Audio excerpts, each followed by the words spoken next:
à nous mettre dans un bad mood. Bonsoir à tous et à toutes, j'espère que vous vous portez bien, j'espère que les filles se portent bien. Niki, Antonella, ça va? Super, très bien, Dieu merci. On va super bien. Ça va, mais vous appréhendez le sujet. Oui, C'est un peu troublant.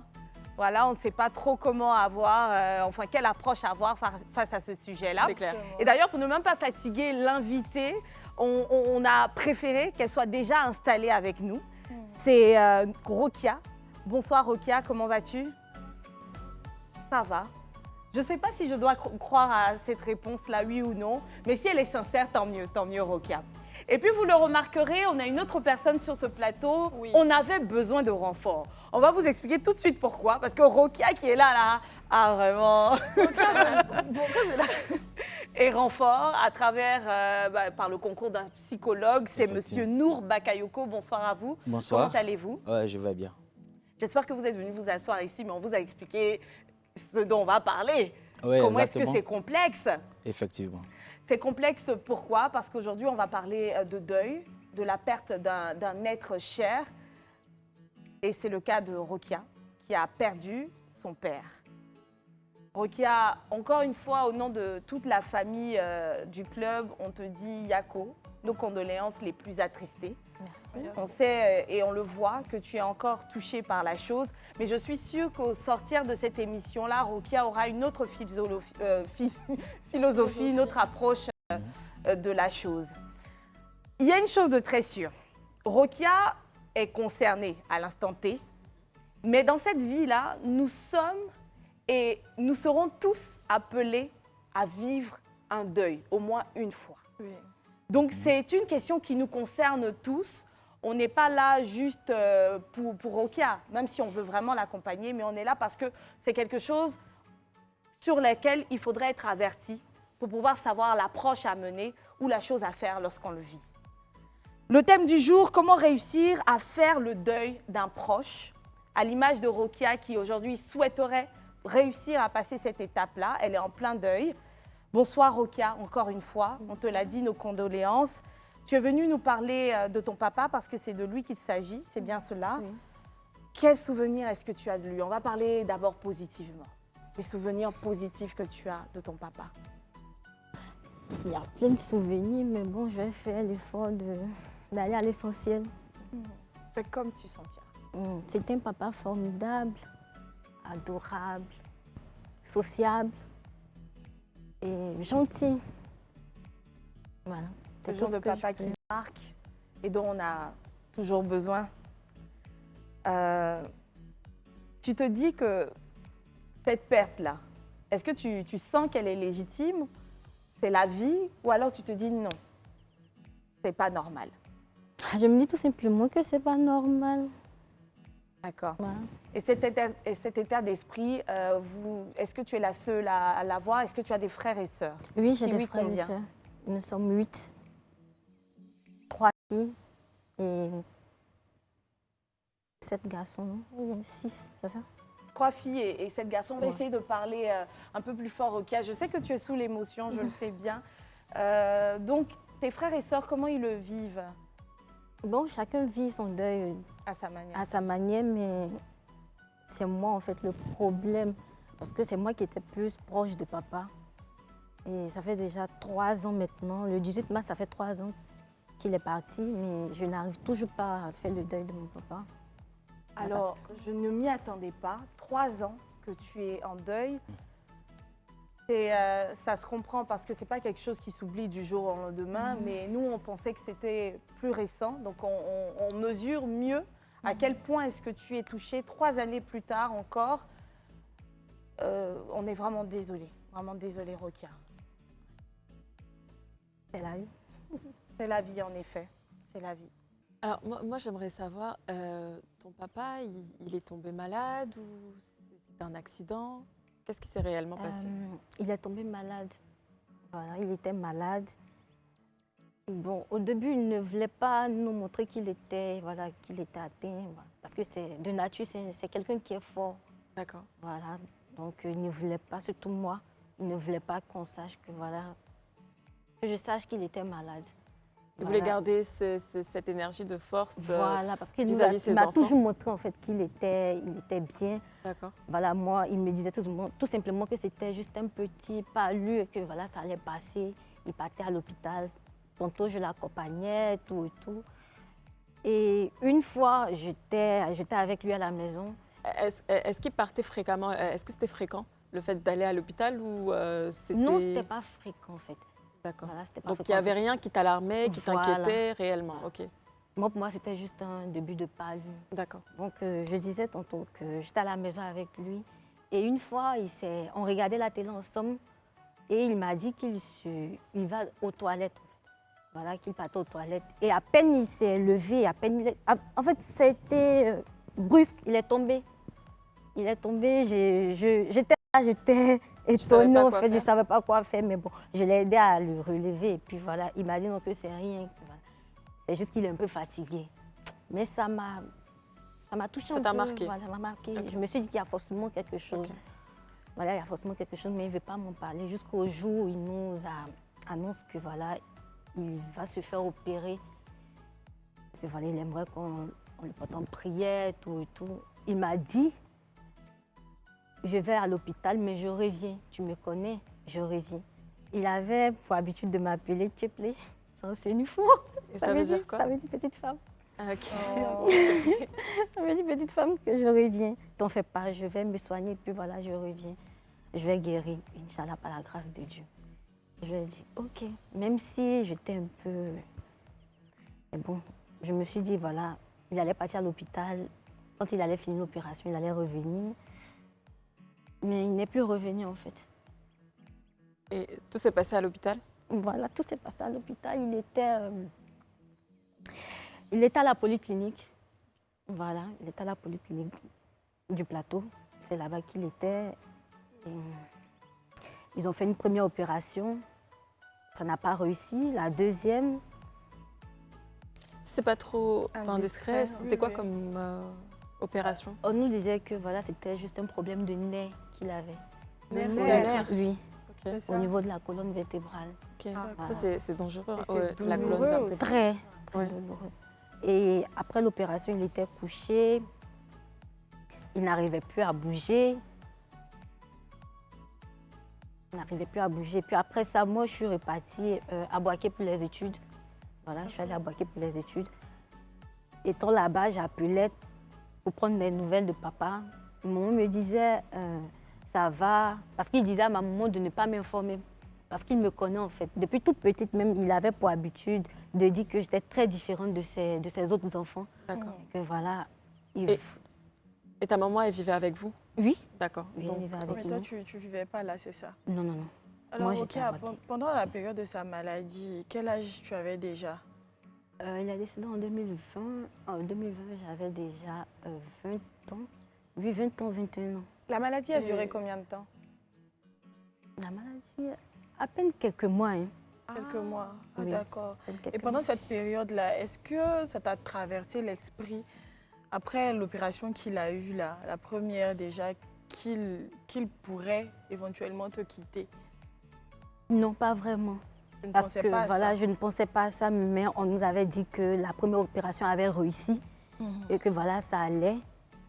Mais bon, après encore, on apprend encore que voilà, ça n'a pas réussi, qu'on devrait encore l'opérer pour une deuxième fois. Et tout le long de sa convalescence, est-ce que tu étais près de lui déjà?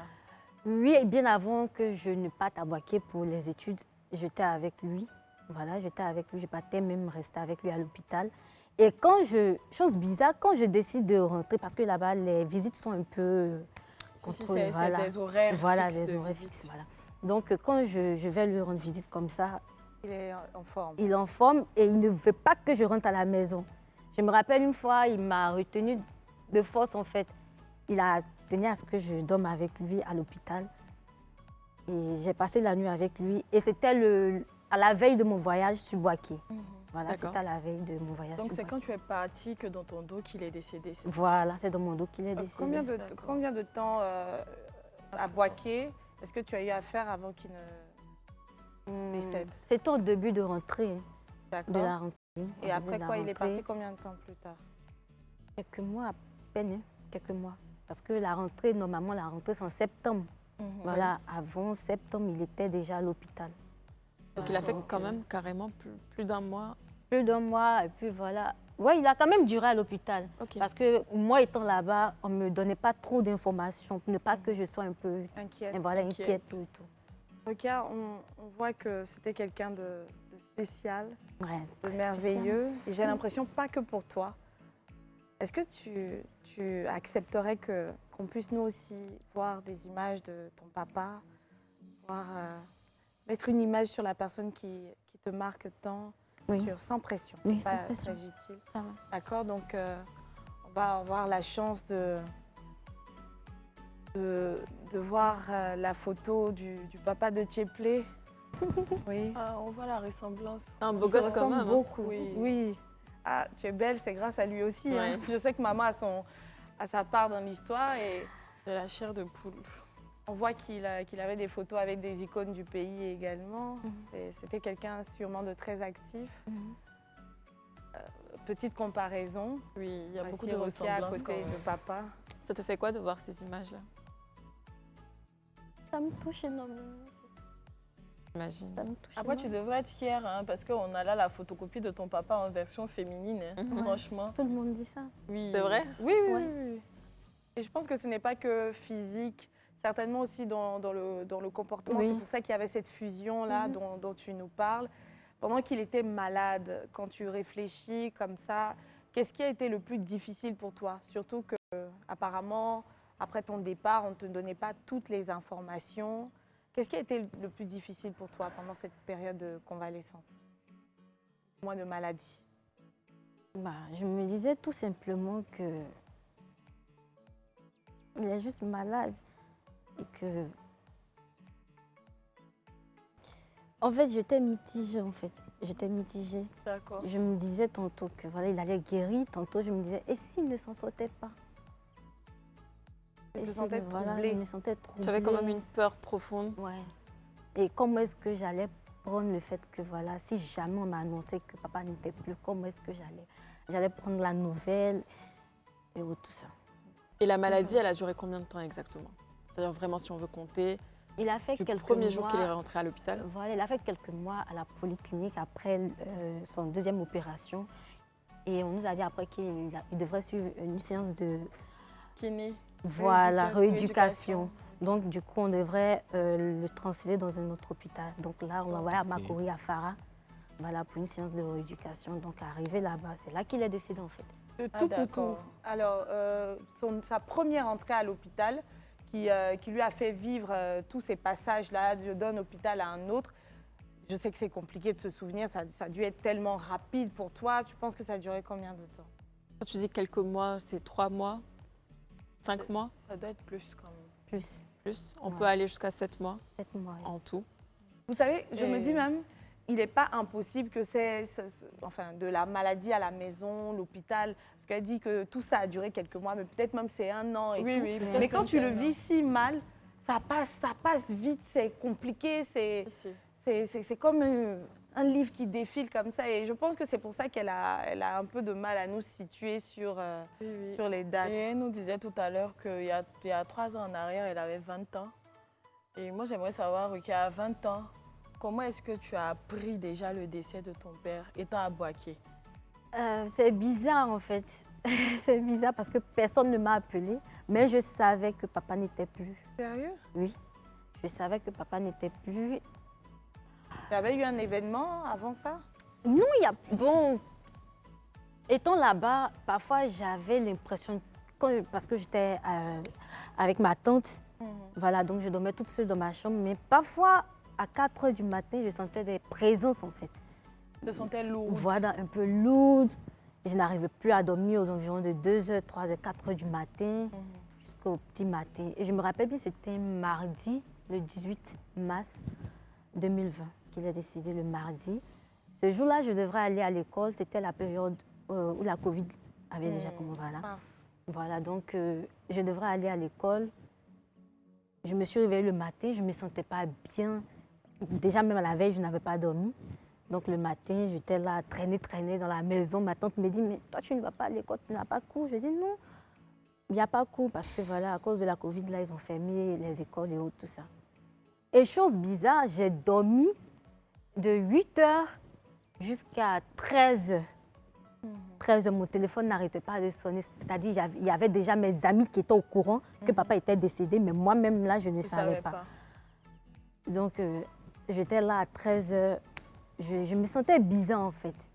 Je me sentais bizarre et je savais qu'il n'était plus là, en fait. Je savais qu'il n'était plus là. Ma tante me dit, bon, ton papa voudrait te voir. Mais j'ai dit, comment ça, il veut me voir?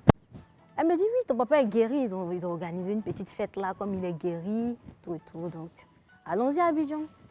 On va aller à la fête, papa est guéri. J'ai dit, moi, je sais que papa n'est plus. Donc, arrêtez de me dire qu'il y a une fête ou il y a un truc. Elle me dit, mais qui t'a dit qu'il n'est plus? Moi, je te dis que ton papa, il est vivant. J'ai dit, mon papa n'est plus. Je sais qu'il n'est plus.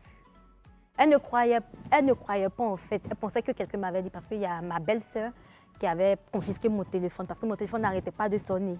Elle avait confisqué mon téléphone, parce qu'il ne savait pas comment est-ce que j'allais prendre la nouvelle. Surtout la prenant de Voilà, de quelqu'un hors d'autre. la famille. C'est la méthode africaine. Hein. Oui, Pas la camoufler première fois que j'entends toujours. ça. Comment est-ce que la nouvelle du décès a impacté ta vie? Parce qu'aujourd'hui, on est 3 ans plus tard et je suppose que tu n'arrives pas encore à faire ton deuil. Donc, Il l'a du coup, dit même. voilà, comment est-ce que ce décès-là t'a impacté du moment où tu l'as su jusqu'à aujourd'hui? Ça a changé beaucoup de choses dans ma vie. Ça m'a brisée complètement, si je peux le dire ainsi. Parce que je ne suis plus la même fille d'avant, en fait. La même fille qui était joyeuse, qui prenait en fait la vie du bon côté, quoi. Donc ça a changé beaucoup de choses. Et même avec ma maman, ça a changé beaucoup de choses. On aimerait savoir concrètement qu'est-ce que le deuil et puis qu'est-ce que vous pensez de l'histoire, du partage de notre CP? D'accord. Déjà, il faut dire que le deuil, c'est une souffrance psychologique liée à la perte de quelqu'un ou de quelque chose. Et donc, déjà, par rapport à ce qu'elle dit, en fait, son deuil, il est double. Son deuil, il est double, c'est-à-dire qu'elle perd son père. Elle perd, en fait, ces moments de qualité qu'elle passait avec son père. Ouais. Donc, déjà, la représentation même paternelle, elle en souffre. Et puis, oui, la représentation des moments de qualité avec son père aussi, elle en souffre. Donc, voilà pourquoi vous allez voir que, arrivé à un moment donné, dans son histoire, elle utilise le présent au lieu du passé. Elle parle, non, il va à l'hôpital, hein, il revient, voilà, il me dit de passer la nuit avec lui. Donc, en fait, dans son esprit, il est encore là. Donc, ça veut dire que le processus de deuil, là, elle ne l'a pas vécu réellement. Donc, elle est encore à une étape où on parle de l'étape dépressive. De l'étape dépressive, on va commencer d'abord par le déni. C'est-à-dire qu'il est mort, je ne crois pas. Et dans le déni, il y a ce qu'on appelle l'effet Zeigarnik. Ça veut dire le poids de l'inachevé. Ça veut dire que c'est comme s'il y a quelque chose qui n'est pas encore fini. On n'a pas encore fini de vivre, on n'a pas encore fini de construire des choses, on n'a pas encore fini de nouer nos relations, tout ça, il est parti. Et là, on va tomber maintenant dans la phase de la colère. Voilà, elle va être un peu irritée, un peu impulsive, un peu avec tout le monde. Ses relations seront déjà impactées. Voilà, elle a traversé ces phases-là sûrement. Et puis, on va tomber maintenant dans le marchandage. Et si j'étais resté à côté de lui? Et si je n'étais pas parti à Boaké? Et si? Dans le sens où l'esprit, en fait, est en train de lutter pour s'équilibrer, pour pouvoir accepter ce qui s'est passé. Une fois que cette acceptation-là arrive progressivement, c'est là qu'on tombe dans l'étape dépressive. Et quand on est dans l'étape dépressive, normalement, dans le deuil normal, ça continue à l'acceptation. De l'acceptation, on part à l'envol. Mais elle a fait une fixation, un blocage au niveau de l'étape dépressive. Et c'est ce dans quoi elle se trouve. Puisque le deuil pathologique, c'est au-delà de 12 mois. Or là, nous sommes à 3 ans carrément. Voilà. Donc, elle le vit comme ça en termes de présence. Moi, la question déjà que j'allais lui poser, dans la fratrie, tu es quelle? Tu es la dernière fille de Non, je ne suis ton pas la père. dernière. Tu es la quatrième fille? La deuxième fille. Le deuxième enfant de ton papa, c'est ça? Non, Le quatrième enfant de ton papa? Bon, après les garçons, c'est là que nous, les 3 filles, nous venons. Donc, il y a combien de garçons? Il y a 4 garçons. 4, donc tu es le 5e enfant. Voilà, je suis là. D'accord. Donc, elle est ni la dernière, bon, cadette. Tu as elle est une au petite milieu. sœur, du Oui, coup, j'ai c'est une cela, petite sœur. qui, elle, Une était seule petite sœur. moins proche de papa. Oui. Mais elle avait quel âge quand il est parti? Peut-être que ça... C'était encore un bébé? Non, pas un bébé. C'est en 2020 que papa est décédé. Oui, toi, tu avais 20 ans. Ta donc, petite sœur a quel âge en ce moment? Ma petite sœur, elle a 21 ans. 21 21 ans, 21 22 Elle ans. était dans l'adolescence. Donc, Elle il y était a à dans peine la 2 ans entre elle et sa sœur, oui. en fait.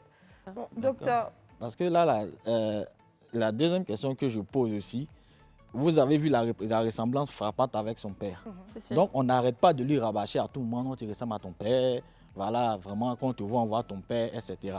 Donc, ça lui rappelle encore tous ces Tous les bons moments souvenirs-là. passés avec Donc, c'est-à-dire qu'au moment où elle essaie de se récupérer pour accepter qu'il est vraiment parti, on vient lui dire, ah, mais tu ressembles à ton père. Voilà, c'est comme c'est une stimulante ritournelle. Maintenant, le travail à faire maintenant, c'est plus à elle son niveau. Plus à elle son niveau. Parce que dans les cas de deuil, si la personne elle-même fait des efforts, il faudrait que l'entourage puisse participer aux efforts de la personne pour qu'elle soit plus équilibrée émotionnellement. mais D'accord. on vous écoute, vous parlez d'un processus, parce qu'apparemment, il y en a un qui est bien établi. Et je vois même qu'il est daté. Vous dites la dépression est censée durer, je sais pas, vous parliez de 12 mois. C'était Non, ça c'est pourquoi? le deuil.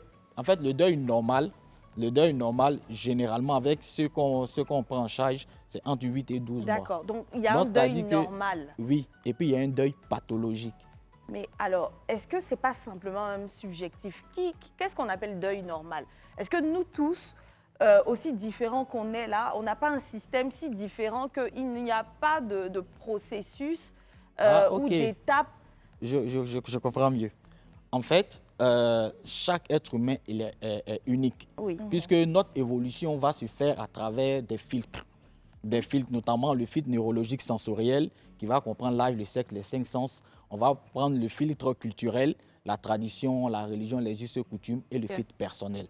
Ce que nous avons fait de notre vie, ce que la vie nous a appris comme réussite, comme échec.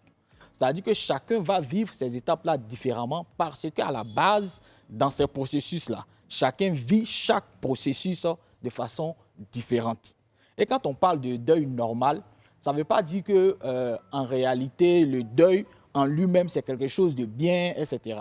Qu'est-ce que ça veut dire quand on parle de deuil normal? Ça veut dire que dans ce processus-là, la personne va traverser des étapes jusqu'à une certaine stabilité, une certaine normalisation.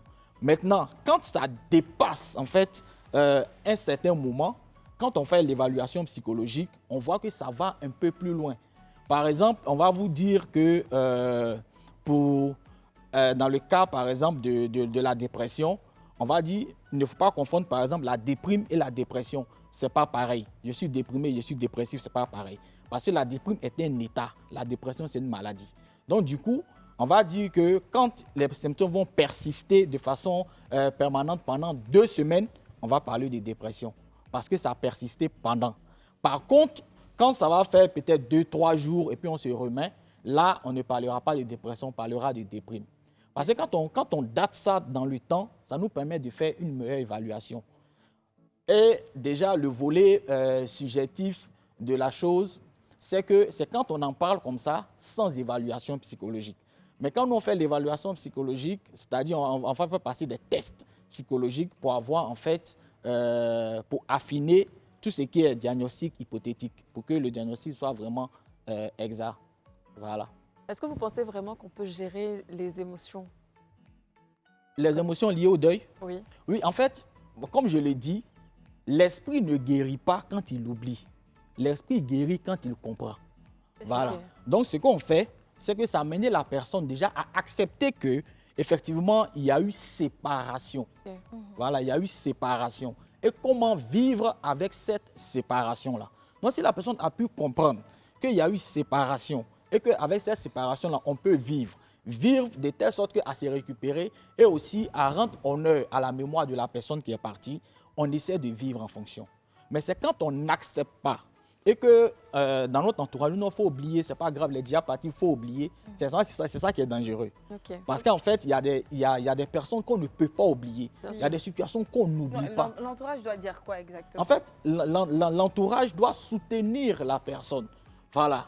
On sait qu'il n'est pas là, mais de là où il est, vraiment, Il veille sur il toi. veille sur toi.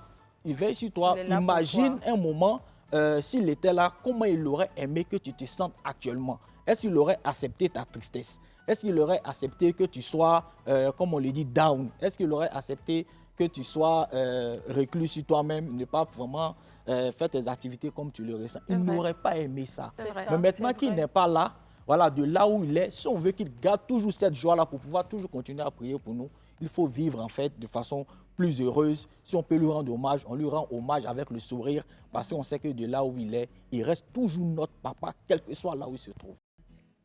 On évolue peu à peu dans la question C'est exact. de Rokia parce que je pense que c'est pas tout de suite comme ça, en claquant du doigt, qu'on aura réussi à l'aider. Et Exactement. du coup, on va revenir, on va prolonger, on va pousser les choses. Rokia, on aura besoin de tes réponses et c'est M. Bakayoko qui va nous aider à t'aider également pour que tu ailles mieux. Mais pour cela, je sais que tu as besoin de te poser un peu, boire un peu d'eau. On va faire ça, aller pour la pub et puis on revient ensuite. Pas pour la pub. Comment est-ce qu'on pourrait réussir? Comment parvenir à faire le deuil d'un proche?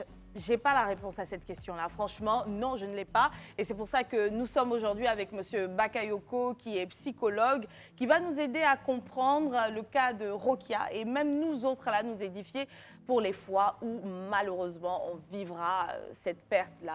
C'est humain, c'est comme ça. Rokia, comment tu Ça te va? sens? Ça Tout va bien? Tout va bien. Ça va? Ça Elle va a le bien? sourire, vraiment, ça me plaît. On peut hein. continuer, hein? Il n'y a pas de... Ça va. Moi, j'aimerais quand même savoir, parce que j'ai vu quelques photos de ton papa, ça se voit que c'est quelqu'un d'adorable, enfin, c'était quelqu'un d'adorable.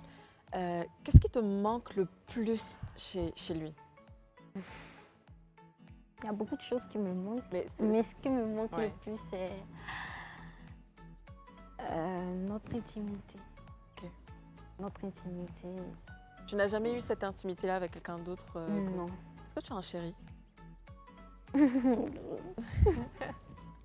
Ah, Rokia, tu n'as pas de paix. Non.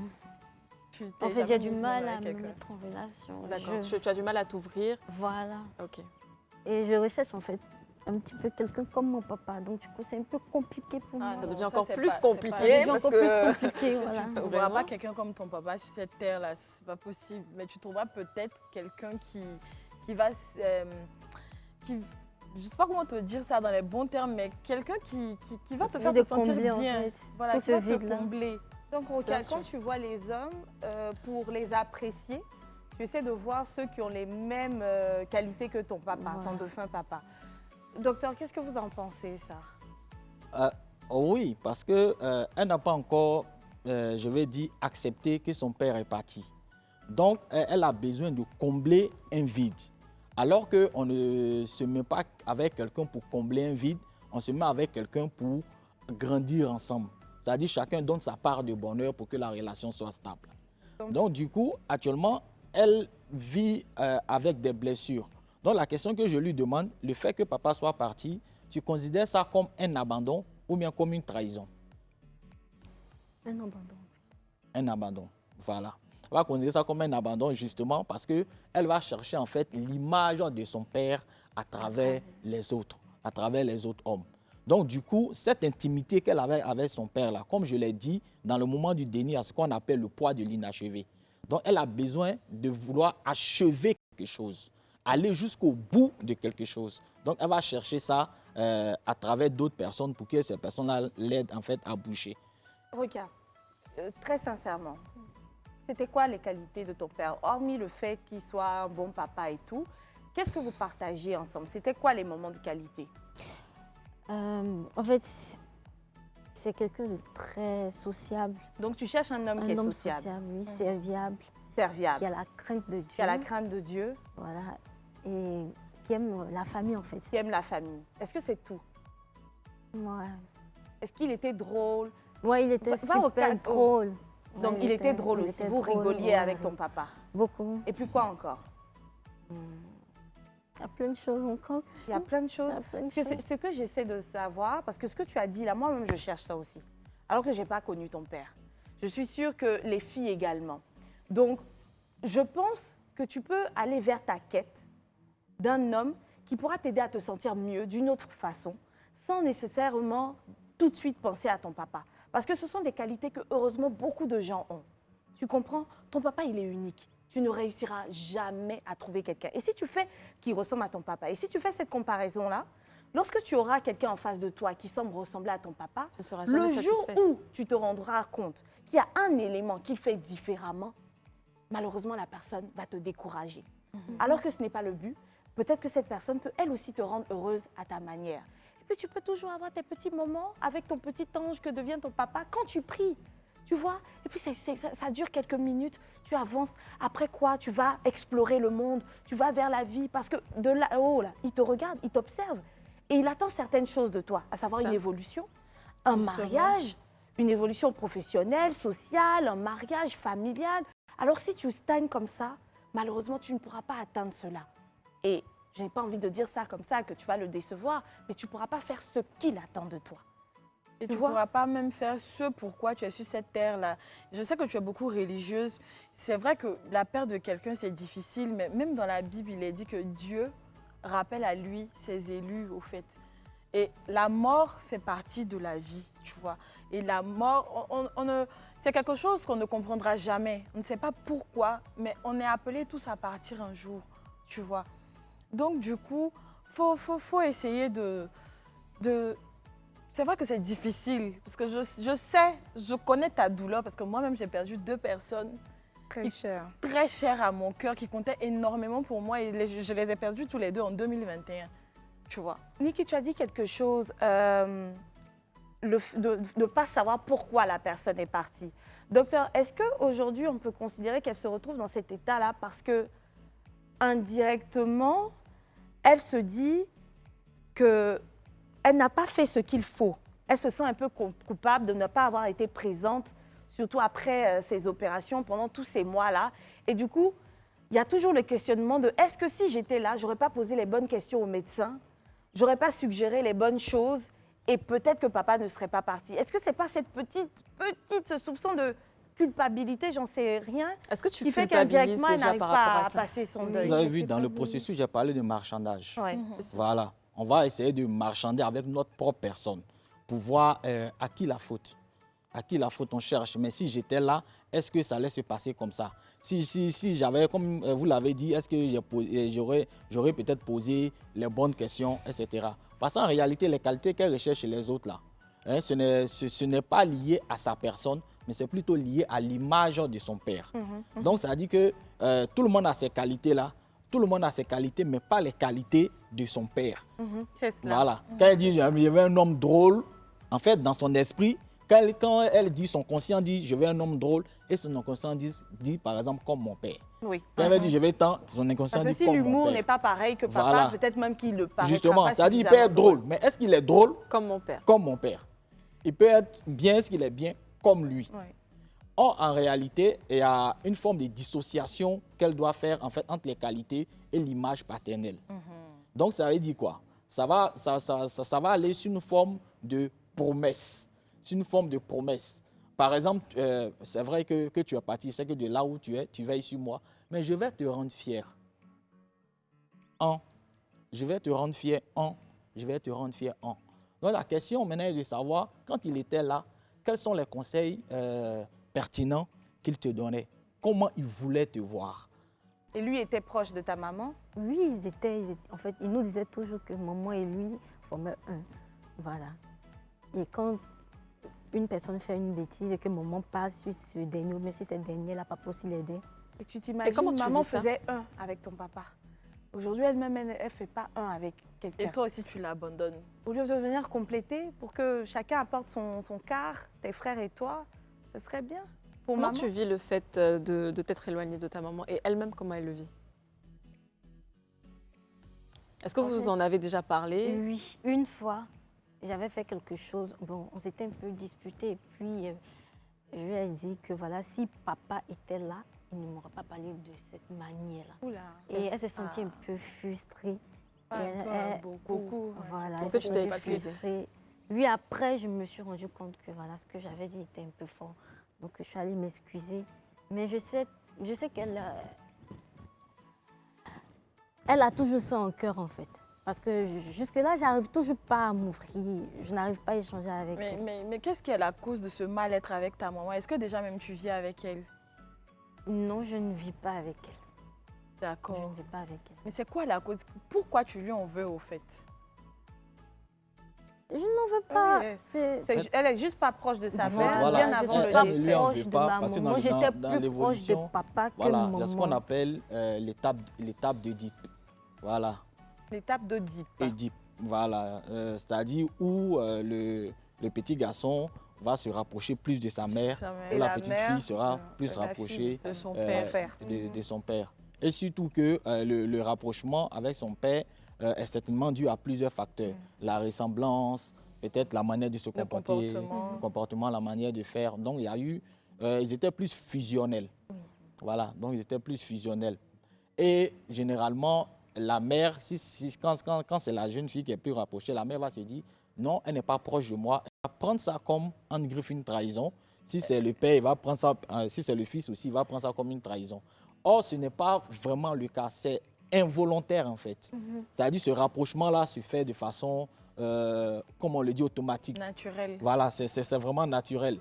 Et c'est au fur et à mesure que la personne grandit, que ses relations se stabilisent avec l'autre parent, ses relations se stabilisent un peu avec les différents parents.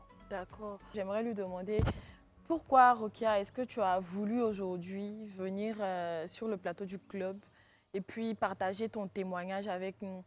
Bon, tout d'abord, je suis là. Maman même ne sait pas que je suis là. Voilà. Je vais lui dire tout simplement que ce que j'ai pu lui faire dans le passé ou maintenant, ce n'est pas de manière volontaire en fait. D'accord. Voilà. Bien ça. Pas de manière volontaire que voilà.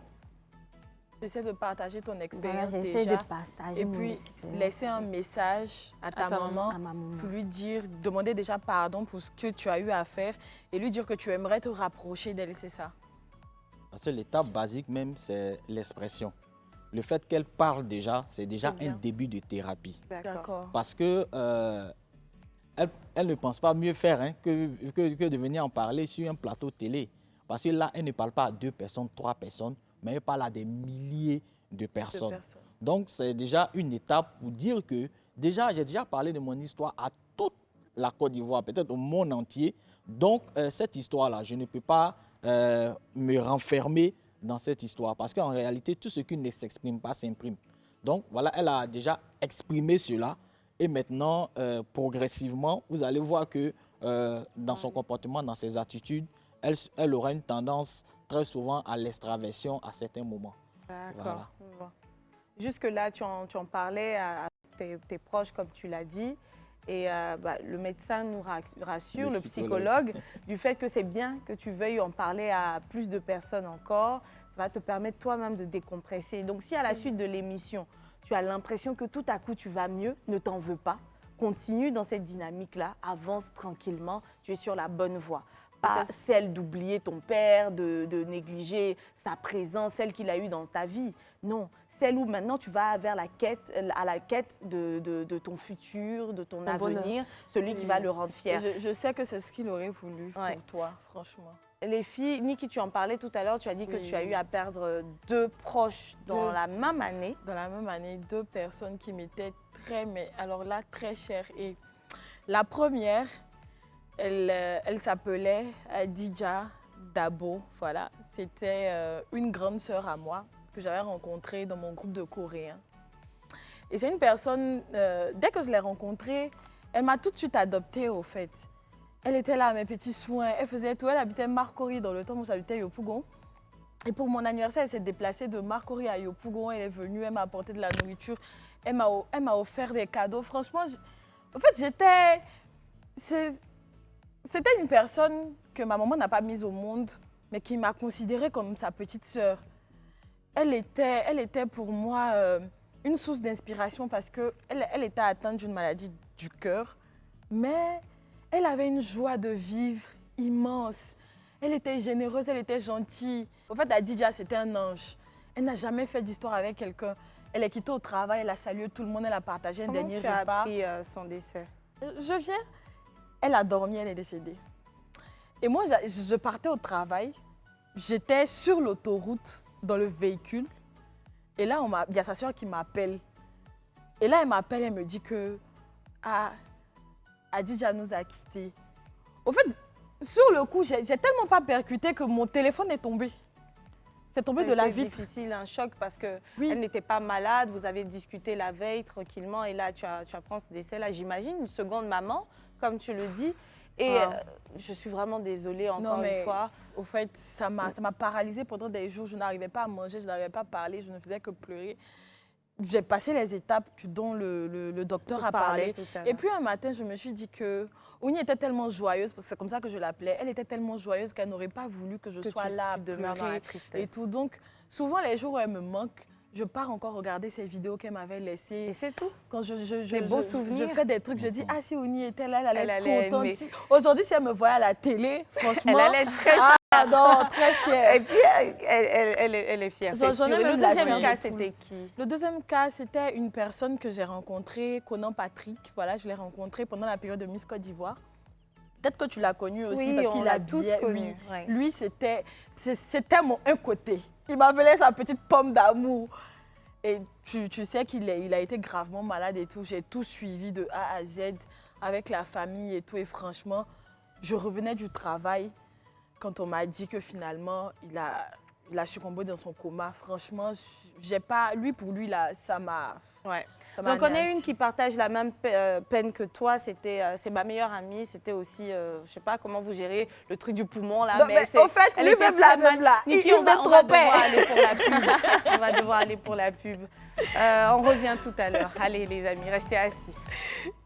Loin des rues en terre des quartiers. Ce signe-là, c'est comme pour dire au revoir. Au revoir à tous ces êtres chers, aimés, qu'on a aimés, qu'on continue d'aimer malgré leur départ. Mais un au revoir, parce que ce n'est qu'un au revoir. Franchement, un au revoir, faut bien le peser. Hein. On va tous les rejoindre. C'est le cycle de la vie. C'est pour ça qu'il faut bien vivre sa vie sur Terre pour pouvoir bien continuer celle après Terre. Parce qu'il y en a une autre. C'est ça. Il fait autre chose là-bas, ton papa. Bientôt, tu pourras voir ce qui se passe là-bas. Si tu vis bien ta vie sur Terre, tu vas vivre de belles choses là-bas aussi avec lui. Dans très longtemps. Très longtemps, bien sûr. Aussi tard que possible. Et puis, de toute façon, je ne sais pas hein, si c'est tellement grave de dire ça, je reste persuadée que si je suis partie demain, c'est que c'est fini. C'est autre chose qui doit commencer. C'est ça. C'est tout. En fait, Acceptez-le, c'est tout. je me dis qu'on ne devrait même pas avoir peur de la mort parce que c'est un passage obligé au fait. C'est ça. On ne sait pas quand on va partir. Donc, il faut profiter au maximum de Oui. chaque instant qu'on Oui. a. C'est important. Effectivement. Antonella, dis-moi, on parlait de perte d'un proche. Est-ce que tu en as perdu un toi aussi? Et si oui, Moi- comment est-ce que tu as fait ton deuil? Alors non, Tu n'as pas encore perdu j'ai pas de encore proche. perdu de proches. Et franchement, c'est limite une phobie pour moi. C'est-à-dire, des fois, j'y pense, je me dis, mais imagine, ça arrive, comment je vais réagir? Parce que moi, je suis une personne, comme vous le savez, j'ai pas vraiment d'amis, j'ai pas... C'est-à-dire, mes proches, c'est toute ma vie, Enfin, c'est tout pour ouais. moi. Donc, si vraiment un jour ça devait arriver, je ne sais pas, peut-être que je serais dans le même état qu'elle. Le décès que moi j'ai eu à connaître, c'est celui dont on a parlé un jour sur ce plateau avec mon oncle, qui était mon jumeau comme toi, Rokia. On avait les mêmes passions. C'est quelqu'un qui a fait beaucoup de publicité, qui était passionné des médias. Je pense qu'aujourd'hui même, peut-être qu'il serait ici à Live TV parce qu'il était très bon. Et donc, j'avais l'impression d'avoir perdu mon meilleur ami, la seule personne qui comprenait ma passion. C'est-à-dire, je vais à l'école, mais comprenez que j'aime certaines choses qui, tout de suite, n'étaient pas liées à ce qu'on apprenait sur les bancs, quoique avec le temps, on se rend compte que ça l'est. Aujourd'hui, il a des enfants, on essaie d'être présent pour ses enfants, on essaie d'être fort pour ses enfants, on essaie d'assister ses enfants, d'assister sa femme, celle qu'il a laissée, et puis d'évoluer pour qu'il soit fier là où il est. Fais pareil, d'accord? Ça n'a pas été facile pour moi, ça ne l'est pas pour toi, mais je suis sûre que tu pourras passer cette étape sans souci. On va prendre une dose d'amour. Tu es d'accord? Il faut la prendre avec nous, hein, parce que les messages là, sont adressés au club à la base, à la communauté, et tu en fais partie. On va aller pour la rubrique Inbox.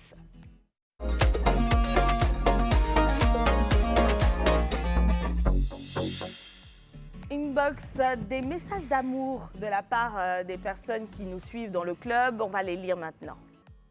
Waouh! Oui. Elle a une forme. Salut à vous, mes ravissantes, CP adorables. Niki, Antonella et Esther, je m'appelle Baikoro Maïmouna. Je suis de Boaké. Votre émission me plaît vraiment et enseigne sur les petits détails de la vie que nous ignorons. Merci à vous de faire briller nos yeux et d'apaiser nos cœurs de belles paroles. Bisous, bisous. Je vous souhaite tous De belles carrières. de belles carrières. Oh, Son message tombe à point. Maïmouna Chou, Pas nommé. on t'adore. Merci beaucoup pour les doigts, comme on le dit. Et un gros bisou au CP de Boaké aussi. Hein. On vous adore. C'est trop mignon. Ouais, Oui. c'est très mignon. Un autre message. Ah, elle est Oh toute là là. belle. Elle est belle. Très jolie, hein, franchement. Elle Bonjour mes porte, CP. un voile comme toi. Comment Rukia. allez-vous? Hamdoulillah, moi je vais bien. Je suis Assaou, je suis ivoiro-malienne. Je vous suis depuis le... Bon, Elle n'a pas mis. mais vous pensez que c'est depuis Le le Mali, Mali, voilà, oui. depuis le Mali. Je vous aime beaucoup, beaucoup. Avec vous, mon cœur bat plus fort. Je souhaite longue à tous, longue vie, je pense, à tous les trois. Et là, Pouchou, j'adore sa façon d'être. Bisous. Ah, je suis au Mali. Assachou, je t'adore aussi. Je fais un gros coucou au CP, au poteau du Mali. Mouah. Et puis j'adore la manière dont elle a mis son hijab. Oui, là. c'est vrai, très joli, hein, franchement. très joli. J'adore. On a un dernier message à nous. Bonjour mes tatas, moi c'est Alexandra, tu as le même prénom que ma sœur. Donc je suis à la Palmeraie, je vous suis toujours comme je vous ai envoyé un premier message et vous ne m'avez pas répondu. Désolée. Sorry, hein. Voici pourquoi je ramène. Tata Antou, je t'aime et j'aime aussi ta sapologie. Tata Niki, j'aime trop. Je t'aime trop. Et enfin, Tata Esther, je t'admire beaucoup, je t'adore et je veux vraiment rencontrer Tata. Je le veux vraiment, c'est mon vœu et continuer d'être toujours ensemble. Vous êtes toutes belles, je vous kiffe grave. Ah, Merci. Alexandra Chou, mouah, mouah, on te fait un Alexandra. gros cœur comme ça. On fait un gros cœur à tout le monde à la Palmeraie là-bas. Rukia, tu connais bien ce principe-là, envoyer des messages au numéro du club. C'est ce que tu as eu à faire, toi aussi. Tu nous suis depuis combien de temps? Depuis un bon moment. Un bon moment. Et tu nous as fait suffisamment confiance pour considérer que tu voulais partager ce moment intime de ta vie là avec nous. Merci pour ça. Tu vois, ces messages-là, nous, on en reçoit. Et je suis sûre que tu as des amis qui t'envoient des messages d'amour aussi parce que tu es importante pour eux. Donc ceux-là, ils ont besoin que tu ailles bien, que tu ailles mieux pour pouvoir leur donner encore plus d'amour. Comme nous aussi, on a besoin que tu ailles bien, que tu ailles mieux pour Justement. nous donner encore de l'amour. Donc voilà, restons dans la positivité et puis essayons d'avancer, accepter ce qui nous arrive et puis trouver les solutions pour pouvoir continuer, évoluer, cheminer. Nous, on veut qu'au sorti de cette émission, le prochain message que tu nous envoies, c'est un message de Rokia qui sourit, qui nous montre qu'elle a fait quelque chose et tout. En tout cas, qui nous montre qu'elle a réussi vraiment à C'est ça. dépasser cette tristesse-là. Faut toujours pas que tu oublies qu'au final, il faut que tu rendes fier ton papa. C'est ça. Docteur, il y a une pensée populaire qui m'intrigue. Elle dit que la douleur ne part jamais en fait. On la vit. Qu'est-ce que vous pensez de cela? En fait, quand on dit la douleur ne part jamais, Et puis on vit avec. et puis on vit avec. En fait, c'est pas, je ne partage pas cet avis-là. Peut-être que c'est une déformation professionnelle, mais je suis convaincu d'une chose. Vous savez, on a l'habitude de dire aux gens, prends ton mal en patience. Mais pendant que tu patientes, ça te fait mal. Donc moi, je dis plutôt, prends ton bien-être en urgence. Donc pourquoi je le dis? Prendre son bien-être en urgence, c'est de se dire que la douleur que j'ai aujourd'hui, là, normalement, ça ne doit plus être une douleur parce que j'aurais réussi à dompter cette douleur-là pour pouvoir m'adapter et vivre. Par exemple, je prends le cas du deuil. Au début, c'est vraiment une douleur. Mais quand on a accepté que la personne est partie, nos efforts pour pouvoir rendre cette personne-là fière de là où elle est et nous-mêmes travailler à notre propre équilibre, ça ne devient plus une douleur en réalité, ça devient plutôt des bouts de motivation pour pouvoir vraiment sûr. s'en sortir. Donc, ça veut dire que la douleur n'est pas permanente, la douleur se transforme. C'est en quelque sorte, nos problèmes d'aujourd'hui doivent être nos chics anecdotes de demain. Voilà, pour qu'on puisse déjà s'accepter et s'adapter. Et déjà, l'espace que vous offrez, c'est bien pour ces femmes-là qui passent ici pour partager un peu leur vécu, etc. Je le dis, c'est carrément une forme de thérapie. Voilà pourquoi à chaque fois quand je regarde l'émission, je vois CP. Pour moi, c'est la copine parfaite, le conseil parfait, la compagne parfaite. Et ne vous Voilà. inquiétez pas, hein, il y Et a c'est des vraiment photos ça. également. Donc, Oui, oui. on admet les amitiés entre hommes, femmes. On s'aime tous ici. Docteur Rokia, elle est venue. Je suis sûre qu'elle a bien pris note de vos conseils. Elle va en faire bon usage. Oui, Elle va aller sourire plus. Elle va sourire plus. Je suis sûre qu'elle est Elle le fait souriante déjà, déjà. hein, Oui, on mais a elle a un beau commencé sourire avec des l'émission. faussettes, tout ça là. Oh, ok. Mais Non, mais déjà, nous, Rokia- on peut lui offrir une prise en charge sans problème. Hé, docteur, vous savez que ce que je m'apprêtais à dire, il y avait tout ça dedans. Il y a Dieu dedans. Regarde. Tu as vu comment le docteur, enfin le psy du moins, maîtrise son art. Moi je dis docteur parce que je considère que vous avez fait des études qui demandent ce titre-là. Et il pourra t'aider, il va t'accompagner. Il a dit une séance, tu vas voir après ça. Déjà ça c'est la première séance. Donc, je pense qu'il t'en offre plutôt 2. Donc il y a eu celle d'aujourd'hui et puis celle que vous allez faire à la suite. Vous allez échanger les contacts, vous allez parler et Ce tout. sera plus intime. Ne t'éternise pas dans les séances. C'est juste pour te donner Justement. l'orientation et puis tu peux évoluer. Maintenant, là, tu es adulte, tu es majeur, tu peux avancer, faire les choses comme tu les sens, mais surtout pour ton bien-être. À ces personnes-là, à ces CP, à ces poteaux, qu'est-ce que vous pouvez leur donner comme conseil pour pouvoir passer l'étape du deuil? C'est-à-dire la règle numéro 1, quand vous êtes en deuil, quand ça se passe, laissez-vous aller, libérez vos émotions. Si vous voulez pleurer, pleurez. Voilà, si vous voulez vous mettre dans un coin, en tout cas, libérez-vous au maximum. Maintenant, quand vous avez fini de vous libérer au maximum, essayez de voir avec l'entourage, parlez de vos ressentis avec l'entourage pour que ces personnes-là puissent déjà vous soutenir. Ensuite, pensez à faire des choses qui nous plaisent et des choses qui nous plaisent qu'on a eu peut-être à faire avec le défunt ou la défunte pour essayer quand même de s'approprier ces brins de bonheur qui sont dispersés depuis que la personne est partie et de vivre pour soi. Et puis maintenant, quand on voit que nos ressources personnelles n'arrivent plus à s'adapter à cette situation, là, on demande l'aide d'un professionnel. Parce que le professionnel, il ne va pas t'accompagner toute la vie. Il va plutôt t'amener à t'ouvrir une porte intérieure où tu vas voir que tes ressources personnelles commencent à avoir de la force pour pouvoir s'adapter progressivement à chaque situation. Voilà qui est dit. Les amis, aimons-nous vivants. Voilà, aimons-nous vivants comme ça.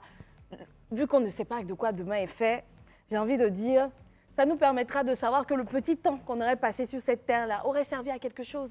Et donc, quand ton proche est parti, tu sais que tu lui as donné tout, tu ne seras pas dans le regret, tu lui as donné de l'amour, il a pu te communiquer des moments de qualité également. Tu évolues avec. Toi aussi, tu vas partir, d'autres vont partir. La vie, c'est ainsi. Avançons, pensons positif. Attachons-nous à, comme vous l'avez dit là, le positif, plutôt Oui. que de s'attacher à tout ce qui À nous tout ce arrive qui de est mal et de tout. mal, etc. C'est ça. Les amis, on a essayé, mais je suis sûre que ça va porter fruit. Mes condoléances à tous ceux qui ont perdu un proche. Avancez, avancez, avancez. On vous dit au revoir.